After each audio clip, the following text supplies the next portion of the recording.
जुड़ी अनेक योजनाएं, जिसमें विशेष रूप से स्मार्ट क्लासेस और स्मार्ट आंगनबाड़ी के साथ साथ ऑडिटोरियम और बहुत सारी ऐसी परियोजनाएं हैं जो चित्रकूट योजना से जुड़ी जिला पटना है।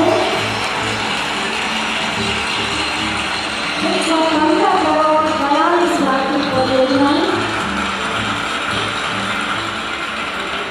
जिला पटना अनावरण वास्तव में चित्रकूट के विकास के नए द्वार का खुलना है। और अब बारी है लाभार्थियों को उनके लाभांश वितरित करने की। जैसा कि आप सब जानते हैं, आज वृक्षारोपण जन आंदोलन 2022 का शुभारंभ हो रहा है।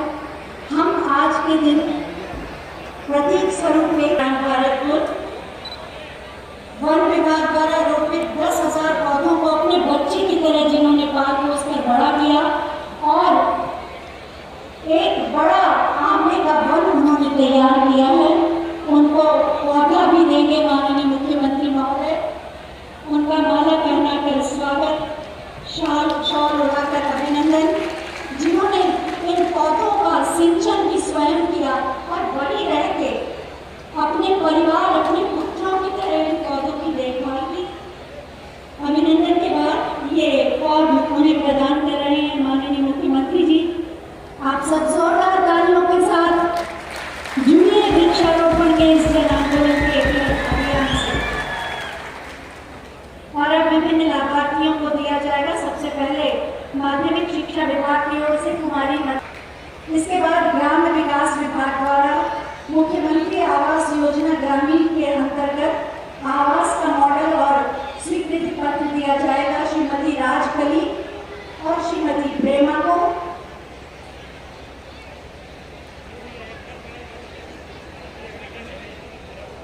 अपने घर का सपना पूरा होगा, स्वीकृति पत्र और मुख्यमंत्री आवास का मॉडल।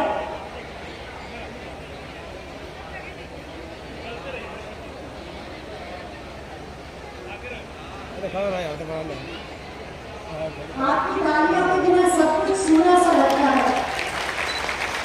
आपकी तालियां रंग भरती हैं, इस आयोजन में जोश पैदा करती हैं।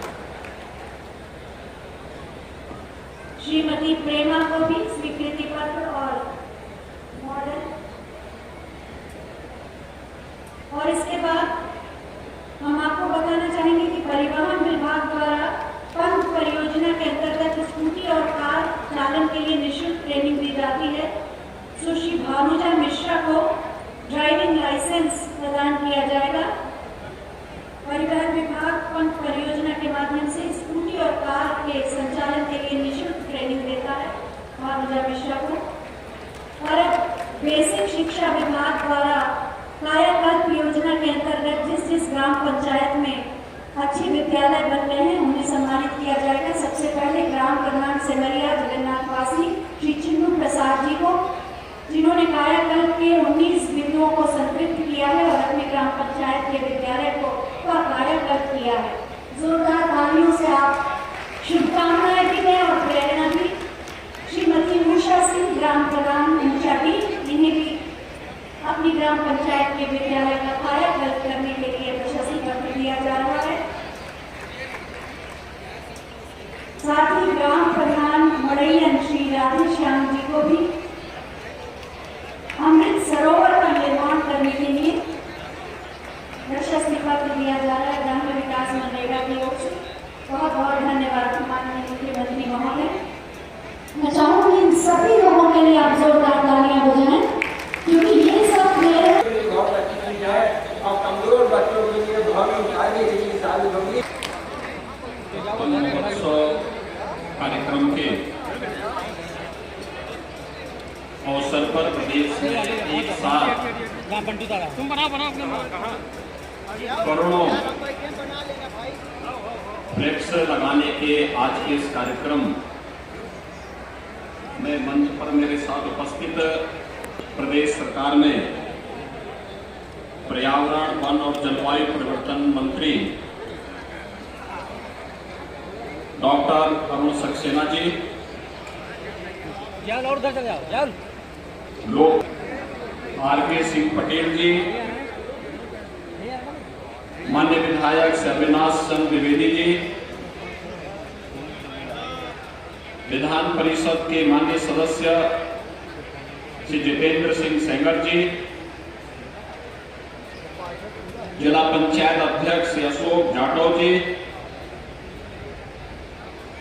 भारतीय जनता पार्टी के प्रदेश के मंत्री श्री देवेश कोरे जी,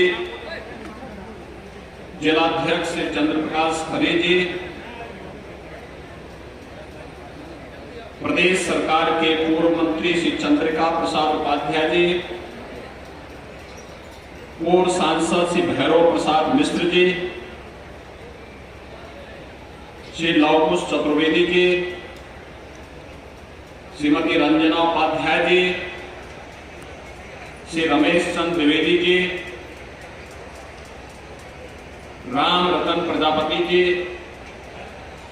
कृष्ण कुमार उर्फ भोले सिंह जी, अपर मुख्य सचिव वन श्री मनोज सिंह जी, आज के इस कार्यक्रम में उपस्थित चित्रकूट के हमारे सभी पूज्य संतजन, प्रशासन और वन विभाग और पुलिस विभाग से जुड़े हुए सभी वरिष्ठ अधिकारीगण, विभिन्न शिक्षण प्रशिक्षण संस्थाओं से जुड़े हुए सभी छात्र छात्राएं, आदि परंपरा से ही सनातन धर्म की प्रमुख श्रद्धा की केंद्र रही है। मर्यादा पुरुषोत्तम भगवान श्री राम ने अपने वनवास के कार्यकाल का सर्वाधिक समय राष्ट्र साधना के लिए, धर्म की रक्षा के लिए जहां पर व्यतीत किया, ऐसे पावन चित्रकूट की धरती को मैं कोटि कोटि नमन करते हुए भगवान कामतानाथ के चरणों में कोटि कोटि नमन करते हुए पूज्य संतों का और आप सभी चित्रकूट के भाइयों और बहनों का मैं हृदय से इस वन महोत्सव कार्यक्रम में हृदय से स्वागत करता हूं, अभिनंदन करता हूं। भाइयों बहनों, यह हम सबका सौभाग्य है कि अपने वनवास काल के उस कालखंड में जिस धरती को मर्यादा पुरुषोत्तम भगवान श्री राम ने सबसे पवित्र धरती माना था, आज वहां पर मुझे प्रदेश सरकार के इस 6th वन महोत्सव कार्यक्रम में भागीदार बनने का सौभाग्य प्राप्त की गई। जीव जंतु अन्य कम होते गए और उसके बाद तमाम प्रकार के असंतुलन की स्थितियां भी पैदा होने लग गई। आज दुनिया के अंदर एक नाम जो बार बार लिया जा रहा है और पूरी दुनिया जिस पर चिंता कर रही है, वह है ग्लोबल वार्मिंग का, कि धरती का तापमान लगातार बढ़ रहा है। तापमान बढ़ने का कारण वनों का आच्छादन कम होना, जहां पर हरे भरे वन हुआ करते थे, आज वहां कंक्रीट के भवन खड़े हो जा रहे हैं और जल संरक्षण की भी जो हमारी परंपरागत पद्धतियां थी, हमने उसे भुला दिया है और उसका परिणाम है कि धीरे धीरे करके हम लोग भी उस जलवायु परिवर्तन और ग्लोबल वार्मिंग की चपेट में आते हुए दिखाई दे रहे हैं। आप देखते होंगे इसका दुष्प्रभाव किस रूप में पड़ता है। इसका प्रमुख कारण अंधाधुंध वनों की कटान है।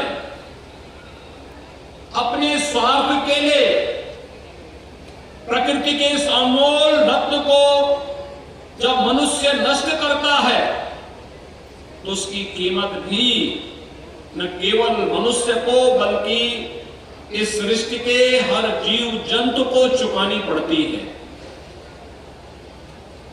ये जीवन चक्र है और ये एक दूसरे पर निर्भर करता है। इसके बगैर जीवन की कल्पना ही नहीं की जा सकती। अगर कोई ये मानता है कि मैं सुरक्षित रहूं भले और रहे ना रहे, तो मुझे लगता है ये उसकी गफलत होगी। वो स्वयं के अस्तित्व पर खिलवाड़ कर रहा है। हम सबका जीवन तो एक दूसरे पर आश्रित है और ये जीवन चक्र इसी पर आधारित बना हुआ है। जंगलों की कटान होगी तो असमय सूखा या बरसात की समस्या, कभी अतिवृष्टि कभी सूखा, ये भी हमें देखने को मिलता है। लेकिन जब हम लोग अधिक से अधिक वृक्षारोपण करेंगे और जो आज यहां पर कोदंड वन की स्थापना की जा रही है, हमारा प्रयास होना चाहिए कि कोदंड वन में, कोदंड का मतलब भगवान राम का जो धनुष है वह भी कोदंड है। कांकानाथ गिरी का जो वन है उसकी आकृति भी धनुषाकार है। भगवान राम ने अपने वनवास का एक लंबा कार्यकाल वहां व्यतीत किया और यही कारण है कि हम सब बड़ी श्रद्धा के साथ, बड़ी आस्था के साथ आज भी पूरा देश कामकानाथ गिरी का परिक्रमा करता है और बड़ी श्रद्धा के साथ हजारों वर्षों की अपनी विरासत के प्रति अपनी श्रद्धा को व्यक्त करता है।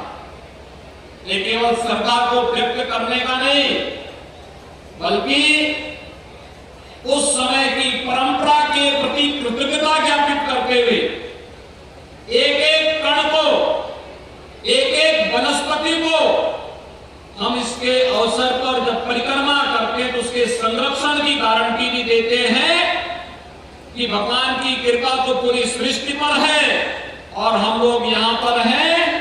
हमारी जिम्मेदारी बनती है कि मर्यादा पुरुषोत्तम भगवान श्री राम के समय से, उससे पहले से आपका संरक्षण इस धाम पर पड़ा है, तो उसके संरक्षण की जिम्मेदारी हमारी भी है। और यही आश्वासन देने के इसी संकल्प के साथ हजारों श्रद्धालु कामतगिरी परिक्रमा के साथ अपने आप को जोड़ता है और उसके माध्यम से भगवान श्री राम और चित्रकूट में निवास करने वाले कोटि कोटि देवी देवताओं की प्रति अपनी श्रद्धा और आस्था का भाव भी व्यक्त करता है।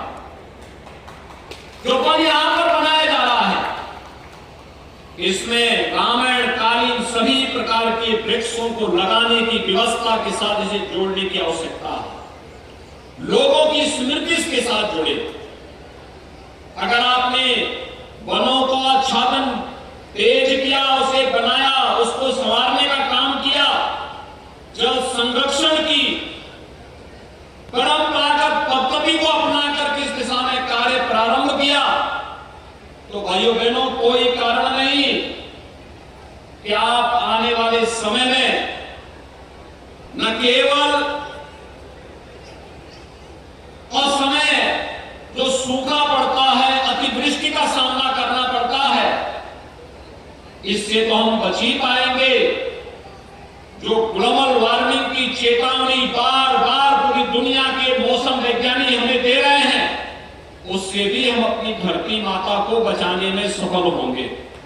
और इसीलिए आज के इस अवसर पर जब वन महोत्सव के इस कार्यक्रम के साथ हम जुड़ रहे हैं, मुझे बताते हुए प्रसन्नता है कि विगत 5 वर्ष के दौरान हमारी सरकार ने प्रदेश में 100 करोड़ से अधिक वृक्षों का रोपण वन विभाग, प्रदेश सरकार के सभी विभाग और जनता जनार्दन के सहयोग से पूरे प्रदेश के अंदर किया। वन विभाग की और सभी संबंधित विभागों की जिम्मेदारी है कि जो वृक्ष लगाए गए उनका संरक्षण भी हो, वे सुरक्षित भी रहें। एक दूसरा, जो पहले से चली आ रहे पेड़ हैं उनको सुरक्षित रखने के लिए भी एक कार्यक्रम हम लोगों ने बनाया था कि 100 साल पुराने वृक्षों को हेरिटेज वृक्ष के रूप में मान्यता देते हुए उनके व्यवस्थित संरक्षण की व्यवस्था वन विभाग के माध्यम से पूरे प्रदेश के अंदर होनी चाहिए और इस दिशा में एक बड़े प्रयास की आवश्यकता है। अक्सर उन वृक्षों की कीमत को लोग अज्ञानतावश समझने का प्रयास नहीं करते। अगर हम इसको समझ जाएंगे तो स्वाभाविक रूप से किसी संभावित आपदा से भी बचाव करने में हमें मदद मिलेगी। और इसीलिए हेरिटेज वृक्ष चिन्हित करना और उसके प्राचीन काल के जितने भी वृक्ष हैं उन्हें बचाने की कार्रवाई के साथ आगे जुड़ना। एक बरगद के पेड़ की कीमत क्या है, एक पीपल, एक पाकड़, जामुन, देसी आम, नीम, ऐसे अनेक अर्जुन, अनेक ऐसे वृक्ष हैं जिनकी अपनी एक दैवीय उपयोगिता भी है। आपने देखा होगा पीपल को, बरगद को, पाकड़ को, इन सबको काटने की मनाही होती थी, नुकसान नहीं पहुंचाना चाहिए, क्योंकि ये तो मनुष्य के मित्र हैं, जीव सृष्टि के मित्र हैं।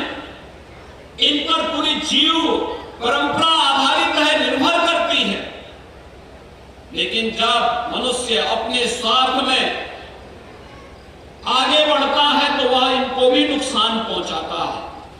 हमारा प्रयास होना चाहिए हर हाल में इनकी रक्षा करें और वृक्षारोपण अभियान के दौरान पाकड़ है, पीपल, बरगद, नीम, आम, अर्जुन और उस प्रकार के सभी वृक्षों को, जामुन, इन सबको अधिकाधिक संख्या में हम लगाने का कार्य करें। और मुझे प्रसन्नता है वन विभाग ने इस बार 35 करोड़ का लक्ष्य निर्धारित किया है और 35 करोड़ में से केवल आज ही के दिन 25 करोड़ वृक्षारोपण के लक्ष्य को प्राप्त करने के लिए हम लोग निकले हैं। इसमें चित्रकूट जनपद में मैं स्वयं आया हूं, हमारे बाकी प्रदेश सरकार के सभी मंत्रीगण, सीनियर अधिकारीगण अलग अलग जनपदों में जाकर के जनप्रतिनिधिगण, ग्राम पंचायत प्रतिनिधि से लेकर के हमारे माननीय सांसद तक हर एक जनपद में वृक्षारोपण महाअभियान के साथ, वन महोत्सव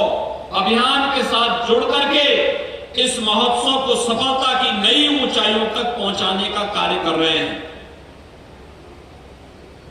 आज 25 करोड़ वृक्षारोपण होना है, कल और परसों मिला करके 5 करोड़ वृक्षारोपण होगा और देश जब आजादी का अमृत महोत्सव 15 अगस्त के दिन आयोजित कर रहा होगा, उस दिन उत्तर प्रदेश के अंदर फिर 5 करोड़ वृक्षारोपण के बड़े लक्ष्य के साथ हम कार्य करेंगे, जिसमें हर ग्राम पंचायत में 25-75 वृक्षारोपण के कार्यक्रम को ग्राम पंचायतों के द्वारा रोपित करने के कार्यक्रम आगे बढ़ेंगे और पूरे प्रदेश में 5 करोड़ ऐसे वृक्षारोपण के कार्यक्रम को हमें आगे बढ़ाना होगा। भाइयों बहनों, हमारी जिम्मेदारी बनती है कि परंपरागत वृक्षारोपण के साथ साथ फलदार वृक्षों को भी हम लगाएं। आम है, आंवला है, अमरूद है। गरीब घर के पास सहजन का एक पेड़ लग जाए तो सहजन उस परिवार के कुपोषण की समस्या का समाधान कर देगा।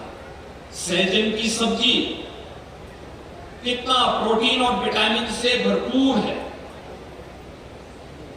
वर्ष में 2 बार आपको उसकी फली भी प्राप्त होगी और यही नहीं, उसकी पत्तियों को अगर गाय को खिलाएंगे तो गाय भी पुष्ट होगी, ज्यादा दूध देगी। लेकिन हम इस औषधि को भी आज भूल चुके हैं।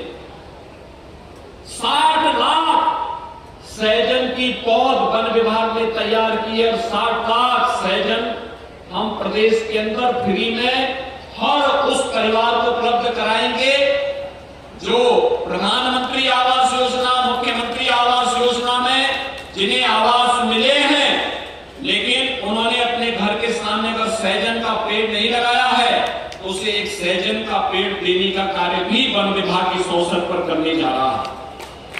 25 यानी कुल 35 करोड़ वृक्षारोपण का लक्ष्य इस पूरे सीजन में वन विभाग ने रखा है। एक बड़ा अभियान है, जन सहभागिता इसमें आवश्यक है और मेरी आप सबसे अपील है हम एक एक वृक्ष की रक्षा का दायित्व निभाएं। और मुझे प्रसन्नता है कि मैंने यहां पर अभी एक सज्जन को यहां सम्मानित किया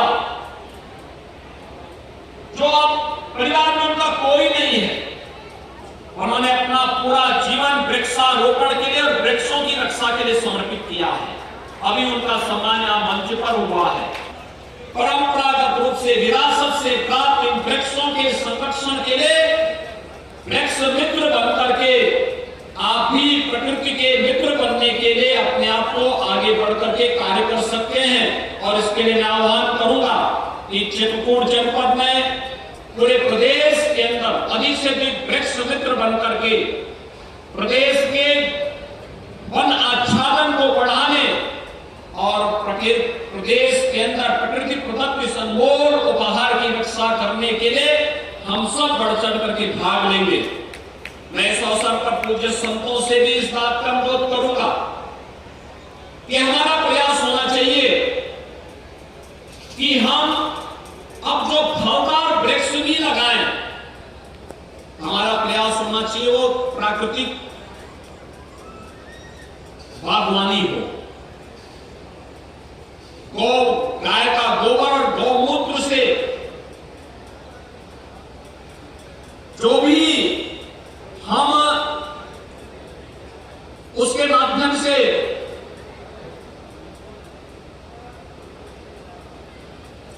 उर्वरक तैयार करते हैं, जो भी खाद तैयार करते हैं, अगर उसका इस्तेमाल हम करें तो ज्यादा अच्छा होगा। और हमारा प्रयास होना चाहिए कि जीवामृत या घनामृत जो भी इसके माध्यम से बनता है, प्राकृतिक खेती की ट्रेनिंग के कार्यक्रम को हम लोगों ने बुंदेलखंड के साथ जोड़ा है। और इस वर्ष को हम लोग बजट में भी ये प्रावधान किए हैं कि मां गंगा के दोनों तटों पर 27 जनपदों में मां गंगा के दोनों तटों पर 5-5 किलोमीटर के दायरे पर प्राकृतिक खेती और प्राकृतिक बागवानी के लिए हम लोग जहां प्रोत्साहन के लिए सरकार के स्तर पर सहयोग कर रहे हैं, वही बुंदेलखंड के 7 जनपदों को हमने प्राकृतिक खेती की दृष्टि से चयनित किया है। और मैं आह्वान करूंगा आपको उद्यान विभाग, वन विभाग फ्री में प्राकृतिक खेती के लिए बीज और वृक्ष दोनों उपलब्ध करवाने का कार्य करेगा। हमारा प्रयास हो कोई केमिकल, कोई फर्टिलाइजर, कोई भी पेस्टिसाइड उसमें डाले बगैर गाय के गोबर और गोमूत्र से जो जीवामृत बनता है उसकी ट्रेनिंग लेकर अगर हम उसी का छिड़काव करेंगे तो आप प्राकृतिक पद्धति से अच्छी बागवानी को भी आगे बढ़ाने में सहायक हो सकते हैं। अनेक प्रकार की बीमारियों से समाधान का रास्ता भी निकालेगा और आपके बाग में जो बागवानी होगी उससे जो फल आएंगे उस फल की भी अच्छी कीमत आपको प्राप्त हो पाएगी। और इस दिशा में बुंदेलखंड के सभी 7 जनपदों को एक मिशन मोड पे हमें लेने की आवश्यकता है। भाइयों बहनों, आज जब मैं आपके बुंदेलखंड गांव का लोकार्पण हो रहा है और 81 करोड़ 43 लाख रुपए की लागत की 27 परियोजनाओं का शिलान्यास भी यहां पर हो रहा है। इससे पहले फरवरी 2020 में आदरणीय प्रधानमंत्री जी ने चित्रकूट की धरती पर आकर के बुंदेलखंड एक्सप्रेसवे का शिलान्यास किया था। बुंदेलखंड में एयरपोर्ट भी बन रहा है, बहुत शीघ्र अभी हम लोगों ने पिछले